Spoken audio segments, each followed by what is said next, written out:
Welcome to the Year of Being 70 podcast, episode 2 with me, Lucy McCarraher, and Lisette Schuitemaker. Hello, Lisette. How are you? No, I am very, very well.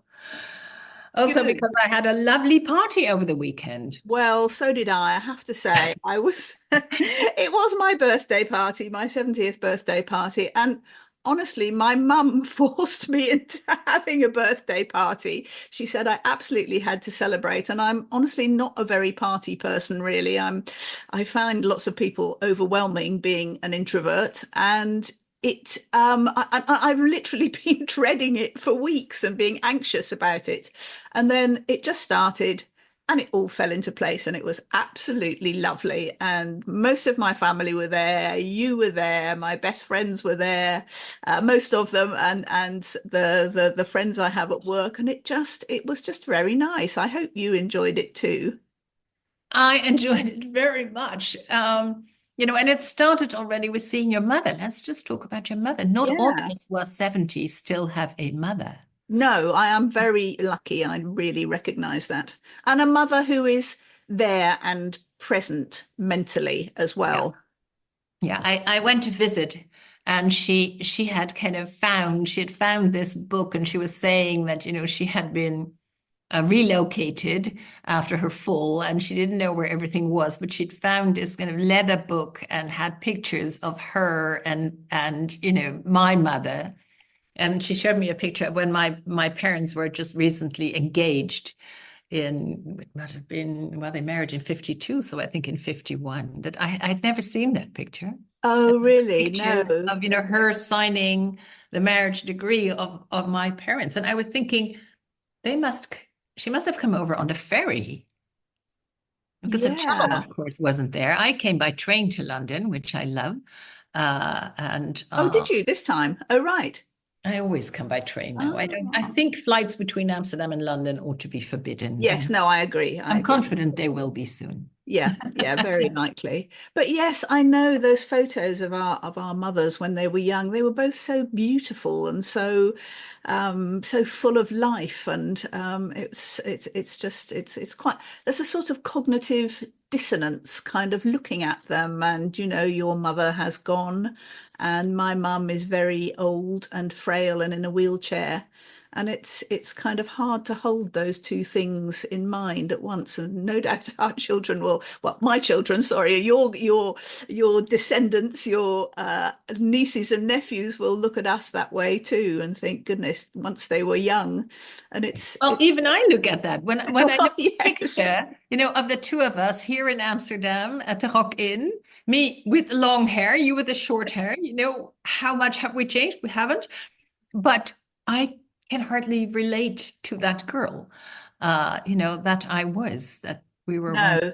young ourselves. No, I find it very hard to get a feeling of what other people, I mean, I can kind of find my interior self a bit when I was young, but I find it very hard to see how other people saw me at that age because I feel I had no edges. I was just a kind of like sort of see-through and jelly-like, if you know what I mean, so unformed that I wonder how I appeared to other people.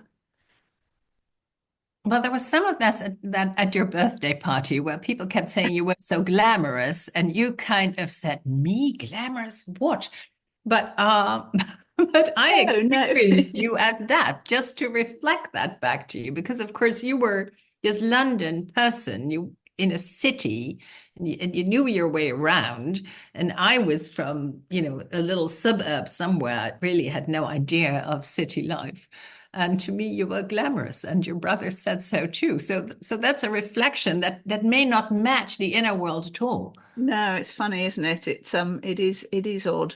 But what was your earliest memory then? Let's talk about our first decade of life. So 1954 to 1964-ish till from when we were born to when we were 10. What do you remember? What's your first memory? I really am not sure because, of course, we have only a few pictures of our young life because taking a photo Yeah.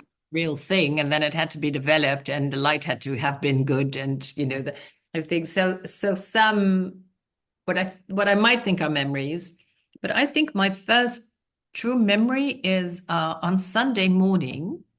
We would go to my parents, who, of course, wanted to have a lie in and have a sleep in. And we would ask if it was okay if we made a gezellig ochtendje, which means a cozy morning. And they always said yes, because what happened, Aleid and I, my sister and I, would share a bedroom. And, I must have been 6 or 7. And so she was, yeah, 2 or 3. And then the two of us snuggled in with my brother because we did not want our beds to become unruffled, but we would like to unruffle his beds. And I was in the middle, and they were on either side of me, and I read to them. Oh, yes, that's And it lovely. was wonderful and precious. And I know I also felt important and ahead of them because I could do this amazing thing that they couldn't. And Yeah. I remember not only kind of the cuddly feeling of them being there, but also um the eldest sister. Yes, yes, Yes. absolutely. No, in fact, in my brother Roger, my next brother, I've got two younger brothers, so my next brother down, Roger, talked about that in his speech at the party, and he remembers me reading him and my other brother Mark Tintin books, and we used to lie on our stomachs on the floor, and the Tintin book would be out, and they couldn't read, so I had to point to the pictures, to the cartoons, and read the the well, obviously the words, but the dialogue in the cartoons. And yes, absolutely, it was kind of, but I also felt a responsibility to kind of entertain them as well, to keep them happy. Did you sort of feel that Mm. that kind of, I mean, you are the expert, you have written the book on the eldest daughter effect, and it starts, as soon as you have another sibling, if you're an Yeah. oldest girl child, as soon as you have another sibling, you become an eldest daughter. Yeah, because we have been only children. Yeah, I yeah, hadn't really realized that until I started to do the research for this book 10 years ago. We were only children. And in a way, why should things change? yeah, absolutely.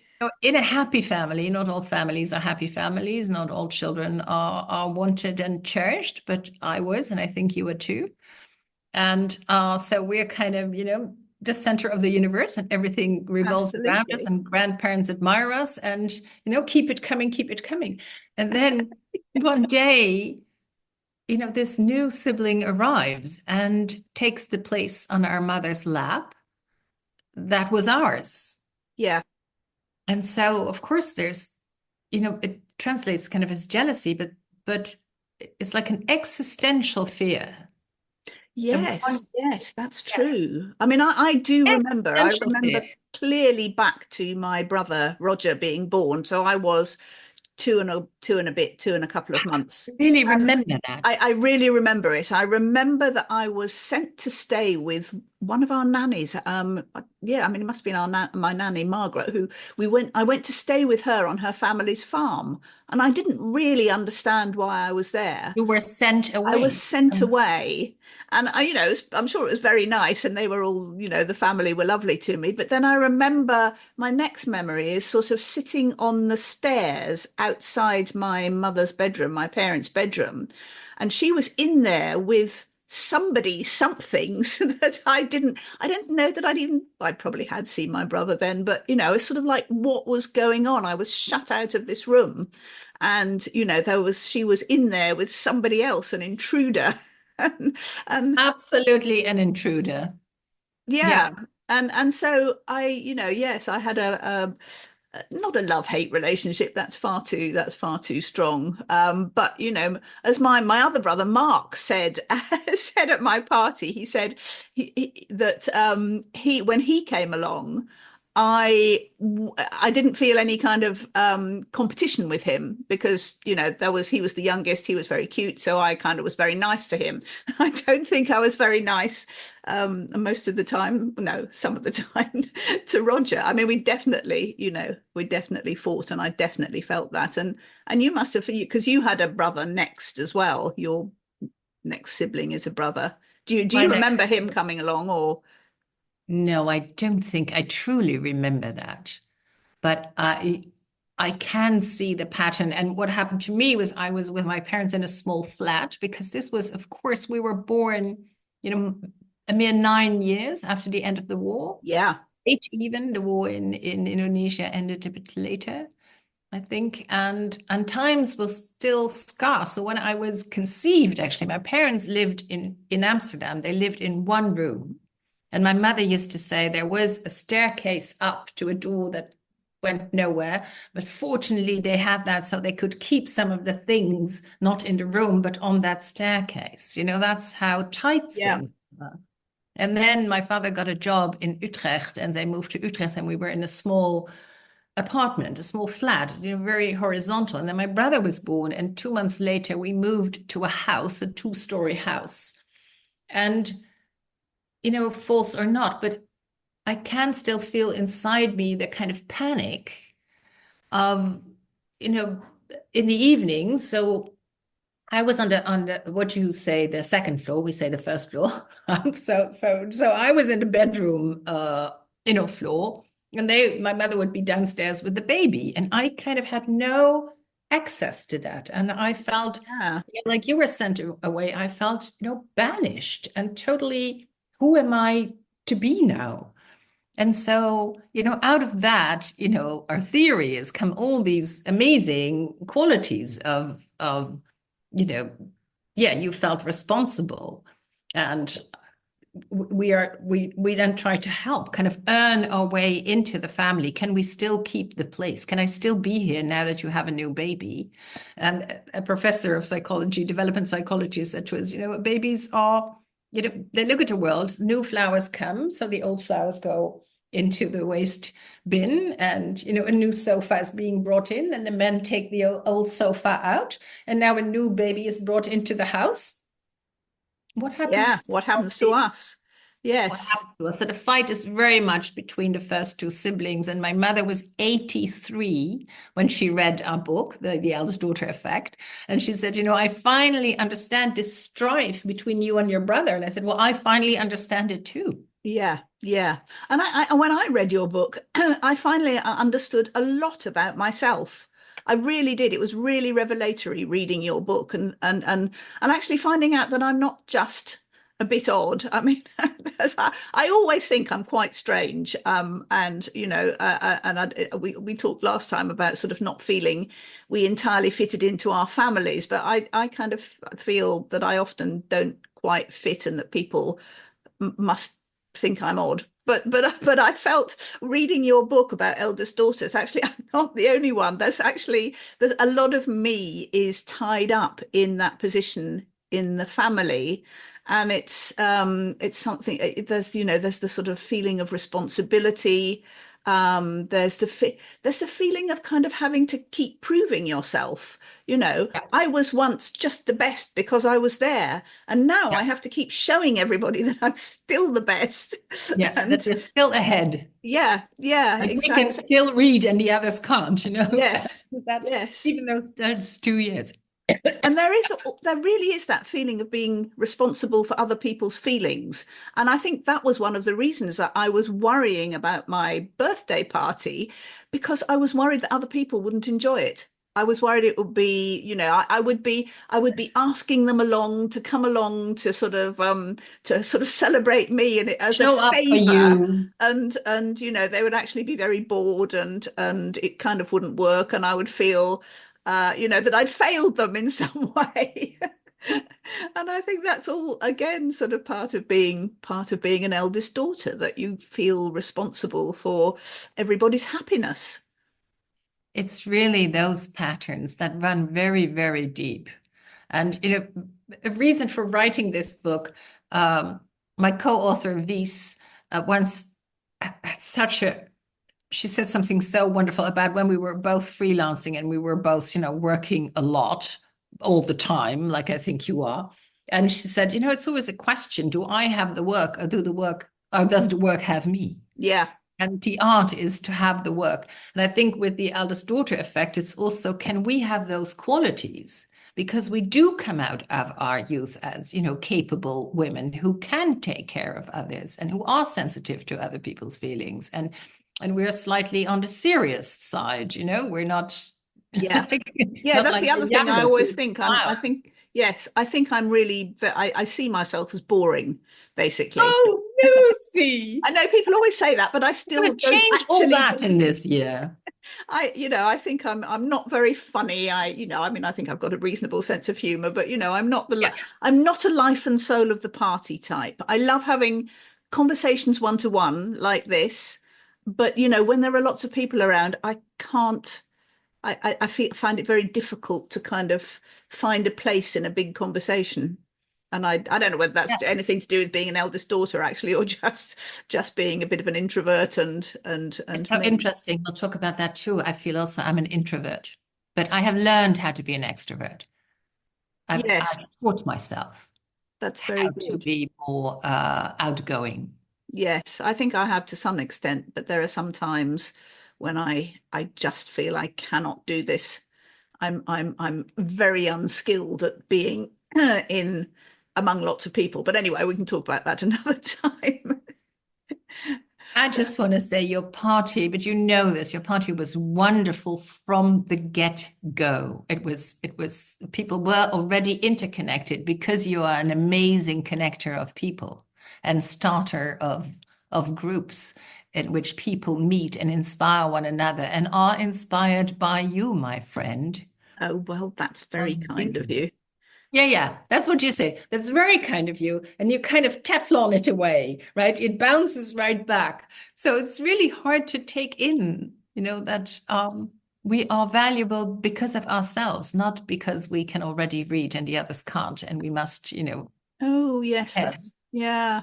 valuable Gosh, yes, that reading thing us. is really actually, be sort of you yes, having a skill that you need to impart to others as well. The sort of the teaching thing almost is sort of probably quite eldest daughter-ish, isn't it?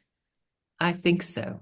Think so. But Interesting. that also gives us a position of, it kind of continues our position. So the idea is, can I have the qualities, but them not have me?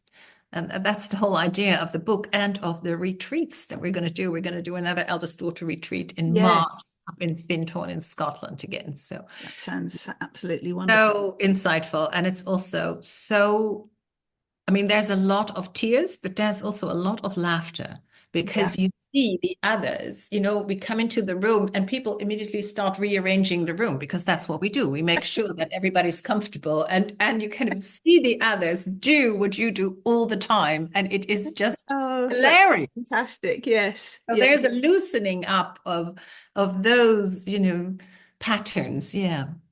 Do you think it made any difference to our kind of position as eldest daughter, our kind of a role as eldest daughter, in as much as we were born in the mid 50s? Do you think there were expectations of girl children at that time that also shaped us, even if we didn't particularly know about it or want it? Do you think that we are? I mean, because in the 50s, in 1950, I mean, I can remember, my like you were saying last time, your father went to work, your mother stayed at home. I remember my mum kind of what I can just remember one sort of evening when I must have been with her and it was sort of, I don't know, maybe 5:30, 6 o'clock. And, the door opened and she kind of sprung up and ran down the stairs to meet my father in the hall. And I remember, like you said, kind of coming down in her wake down the stairs and thinking, oh, yes, that's my father. He's come back from somewhere. It's, and I really, what kind of His role father had this modeling? mysterious life. He had Yes, yes, mysterious other life.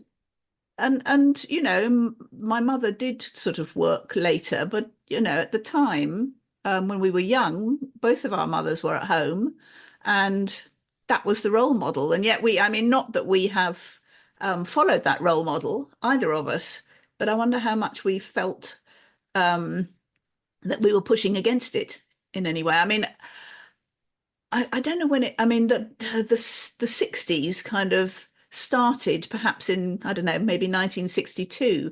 And I was right on, literally on the edge of that because our house in Chelsea was just off the King's Road, which And was, that's where it all started to where it happen. literally almost did all start. And I used to, we used to go shopping on the King's Road and we used to buy, the groceries. We used to go to the chemist. We used to do kind of ordinary things on the King's Road. And then suddenly, well, Mary Quant's boutique actually was the first thing, bizarre. It opened in 1955, but I wasn't aware of it then. But, gradually as I became, I think, sort of 7, 8, 9, the shops started turning into kind of trendy fashion boutiques and people started walking down the King's Road in, mini skirts and bell bottoms and, as we called them then, not even flares, but, it became a kind of real sort of center of change and I don't know about you, I didn't really kind of feel they were that generation of people who made that change were a bit older than us. So it was kind of a bit kind of like looking at it with, oh, what's going on? Who are they? Kind of. Yeah, and me, I mean, you lived in a city that's really a difference because in our suburbia, it was a world of women and children Yeah, because yeah. the fathers were all away. And the only men you saw were actually, teachers or the milkman who came to the house and, delivered the milk and the baker came to the house to Yes, deliver yes. People delivered stuff then. Yes, stuff. And absolutely. you also had, still like the traveling salesman with brooms and Yes, we had a man those, who came and mended the woven kind of, I don't know what you even call them, kind of wicker seats of chairs. yeah, And our milkman, I remember when I was very small, had a horse-drawn, milk float. He had two horses called yeah, Bluey and Strawberry. yes, And one day somebody told me they'd gone to the glue factory, and I didn't know what that meant. But he got an electric float after that. yes. It's true. I don't know if I remember them being a horse, but I see now that you say it. I mean, it's all so old-fashioned, but it's Yeah, so interesting that we yeah. have just, been at the tail end of, um, yeah, a life that wasn't, yeah, what do I say? It wasn't supermarketed. No, I You remember know? the first Yeah, supermarket coming onto the yeah, King's Road. In yeah, fact, it was started by the father of a girl who lived on our square.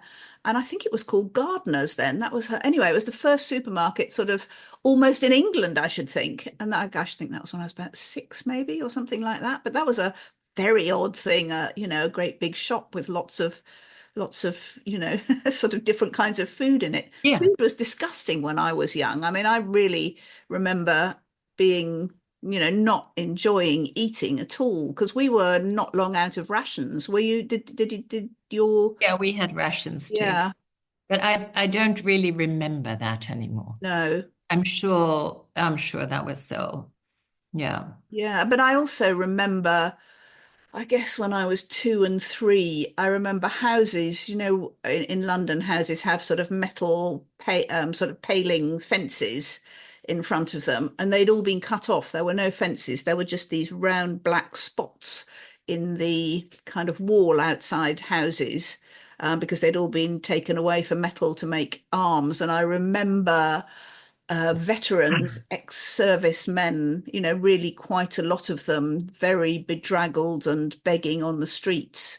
Particularly, I remember it on the King's Road. There was a place where they used to go. So yeah, I was Take very, arms to liberate us, yeah, came to liberate us.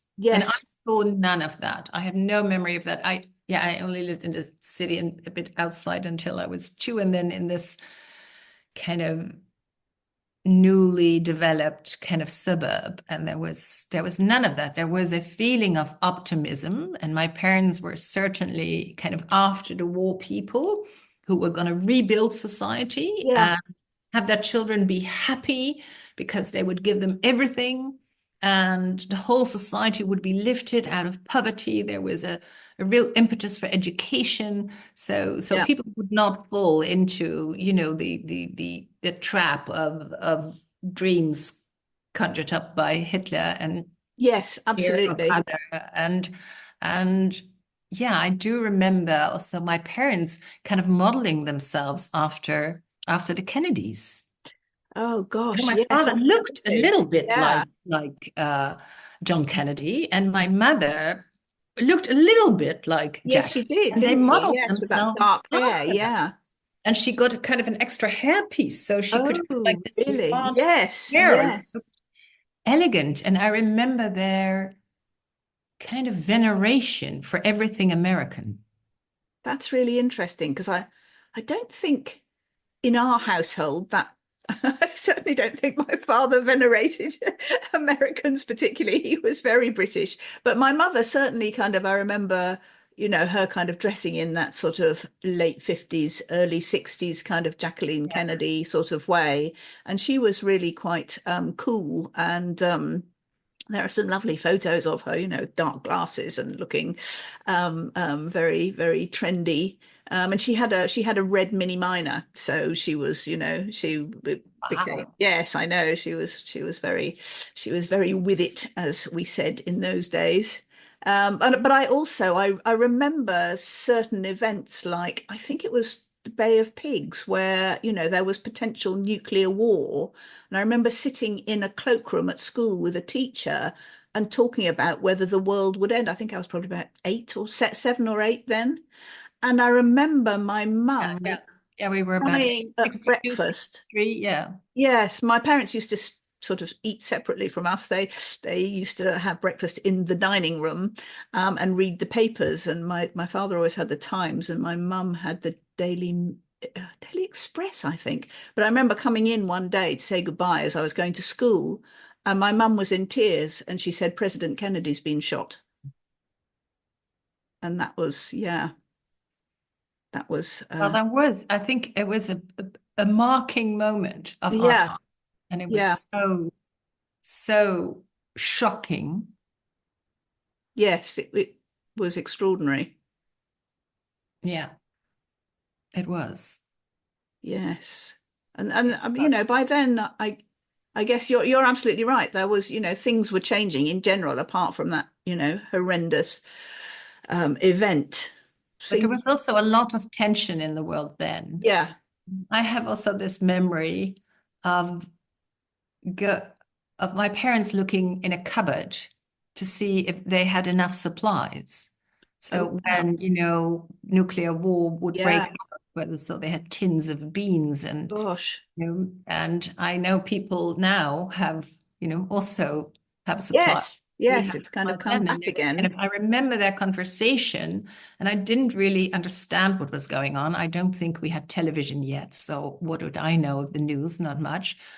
But I think I remember because I remember their fear. And when your parents are fearful or tense, then that kind of translates to you as a child. It Yeah, feels insecure. yeah, yeah, absolutely. Yeah.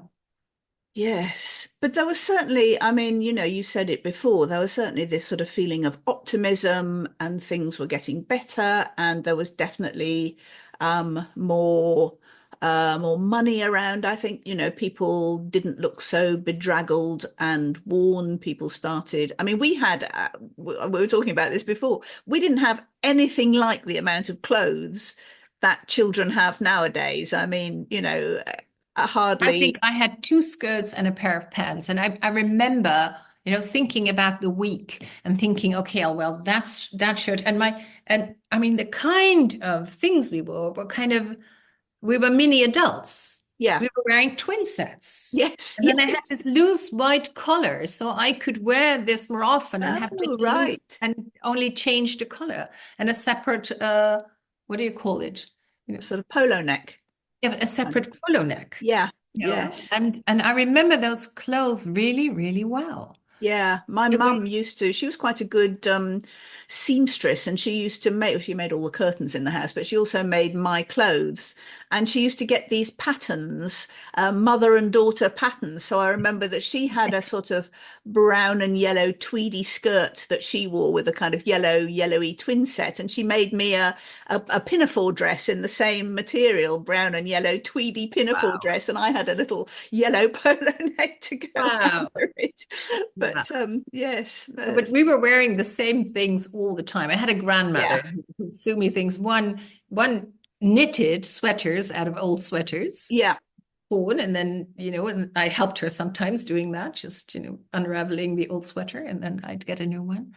But it was yes, yes. No, my mum another also used. change, really, Lucy, was also um, I remember excitement uh, about hearing music by like Gene Pitney and Cliff Yes, Richard. yes. And and my mother would say Elvis the pelvis and kind of look at me with a look that I never really could read, but it was something. And I was such a goody two shoes that I really loved Cliff Richard over. And I saw the movie The Summer Holiday, and Yes. it was we sang those songs endlessly, and we didn't have English yet. Oh, So of course. No, of course. That we've must have seen suited it in the Manoldies. We still say this to one another, my siblings and I. Have you seen it in the Manoldies? Yes, we've seen it in the Manoldies. We've seen it in the movies. I mean, my Yeah. parents laughed, but we didn't. They didn't correct us, so we didn't. We were just making up words. Oh, sweet. Yes, Yeah, I think I saw, I think the first Cliff Richard film was The Young Ones, and I think that was the first record I bought. The Young Ones. Yeah, the song. So yes, and it was I don't even know that song. I only came no, no, no. at the Why would summer you? holiday. I remember the Beatles, She Loves You, Yeah, Yeah, Yeah, coming out and everybody singing that. But yeah, I that was have a very vivid memory of that because I was playing this. We had this, gramophone player that actually only my father could really operate because it was, and with the needle, you had to put a needle on. And yes, I was playing this to my grandmother that I'm named after, when I really loved. And she listened to it and she said, "What kind of music is that?" yeah, Kind of, what kind of music is that? And what kind of a song is that? I want to hold your hand. Well, that's not a very uplifting text. And she was so downplaying it. And I remember this feeling of, but this is wonderful music. You just don't yeah. understand. This is really, it felt like, my time, my music. Yes, yes. And I think that was the sort of the start of the generational split where because my parents weren't particularly, I mean, I think my mother would have been if she had not been married to somebody so much older. But I mean, I remember when John Lennon died and hearing he's on the radio, I happened to be in the same room as my father and they started playing Imagine. And he said, "You don't like that kind of rubbish, do you?" And that was, I mean, that was many years later, but he'd never kind of never taken to Look pop at that. music to Yeah. the idiom in any kind of way. But there was definitely a feeling then, I think by the time I was 10, where I felt that I was going to do things differently and dress differently to my mother. And although she was quite cool and trendy in a way, she wasn't in the new kind of, there was Mary Quant's boutique, there were mini skirts, there were, she didn't go into that kind of area. No. And No, it I think was my mother went a bit and she did like that music. And she was supportive of us going into that direction. yeah, yeah, Of course, the interesting. big thing that happened in our first decade is that we got to meet. Of course, the most important worldwide political event. You and I met when we were 8. Yes, absolutely. Yes, It was yes. well, it was We, life-changing in a way. yes, we came over on the boat and met these people. And I thought, my mother was kind of, wow, she knows, there's people in this whole other country who speak a whole other language. And she's very, familiar with them. It's kind of, uh, yeah, I had some admiration for my mother being so world wise to know people in another country. And I think Yes, from the get-go, we really got along. we did. We did. It was yes, very, very lovely. I think you spent 2 weeks with us. Um, which Yeah. was quite a squash because, two families and with I mean, our fathers were extremely different. Our mothers were great friends, but our fathers Yeah. were very different. Yeah. Your I don't think father they was more didn't kind of get a on, but I don't think they scholar. had much in common. Yeah. Your father was more a scholar. My father was a real kind of Yeah, businessman. yeah, Yeah. absolutely. Yes, but yes, it was But I a don't remember tensions. I no, remember no, no, I don't think there were. No. we were still on this diet, so we had lots of cake. And then my brother had his birthday, and we said, "No, no more cake." And my parents are like, "Well, we finally got to this point. That's very good if they don't want more sugar." Yeah, Yes. yeah, Yes. Well, I guess we should finish up on that on the happy note of our first meeting and all our memories of our first decade. Interesting. And being eldest daughters. And I guess, that's one of the things we've always had in common, even though we didn't realize that, that our role in our families was partially what made us so close yes. and But got on. also the light that you shine, Lucy. Oh, and you as well. There I go again, trying to make you aware of it, and me too. Yes, yes, yes. The light that I shine too. Absolutely. Let me Yes. take it in. Let me give you the good example of Yeah, taking in a lovely compliment. absolutely. I'm useless at I'm very ungracious with compliments. I never know how to react. But I'll take it for now. Yeah, Well, it's been lovely chatting again, and we're going to do it again next week, aren't we? We're we are. we're going to do this Most every certainly we week are. until you're 71. Well, that's really old.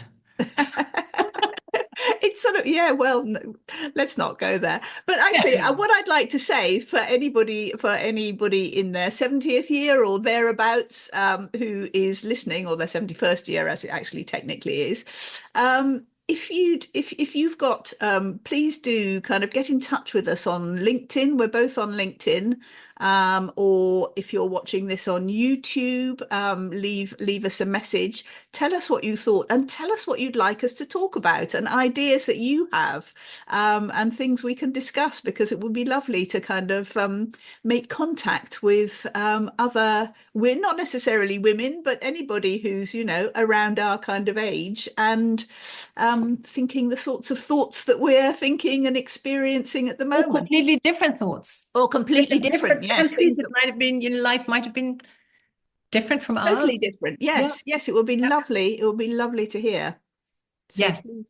please do get in Yes. touch with us and tell us what you think and what you'd like to hear. Okay, well, See you next week, my goodbye. friend.